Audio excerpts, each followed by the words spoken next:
नमस्कार. आपण पाहतोय पंचगंगा नदीच्या पाणी पातळीची दृश्य. कोल्हापूर जिल्ह्यातील पंचगंगा नदीच्या पाणी पातळीत सातत्याने वाढ होत आहे. आज सायंकाळी 6 वाजता राजाराम बंधाऱ्याची पाणी पातळी 34 फूट नोंदवण्यात आली. सध्या राजाराम बंधाऱ्यातून तब्बल 34,000 क्युसेक्स पाण्याचा विसर्ग सुरू आहे. नदीतील पाण्याचा प्रवाह वेगाने वाढत असल्याने नदीकाठच्या नागरिकांनी सतर्क राहण्याचे आवाहन प्रशासनाकडून करण्यात आले आहे. महत्त्वाची बाब म्हणजे पंचगंगा नदीची पाणी पातळी 39 फूट तर धोका पातळी 43 फूट इतकी आहे. सध्या पाणी ह्या दोन्ही पातळ्यांपेक्षा खाली असले तरी वरच्या धरण क्षेत्रात पाऊस कायम राहिल्यास पाणी पातळीत वाढ होण्याची शक्यता नाकारता येत नाही. दरम्यान जिल्ह्यातील 56 बंधारे पाण्याखाली गेले आहेत.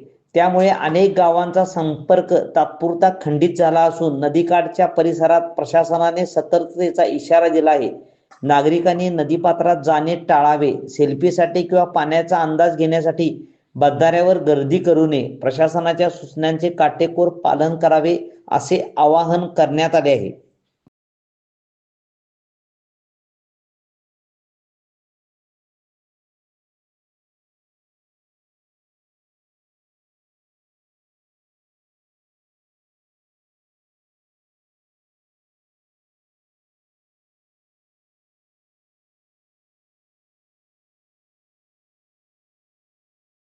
आ आ आई येस ब ब बदक क क कणीदार आ ख ख खमंग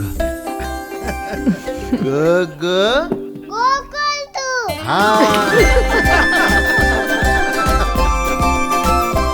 अगदी घरच्यासारखं. कणीदार खमंग म्हणजेच गोकुळ तूप.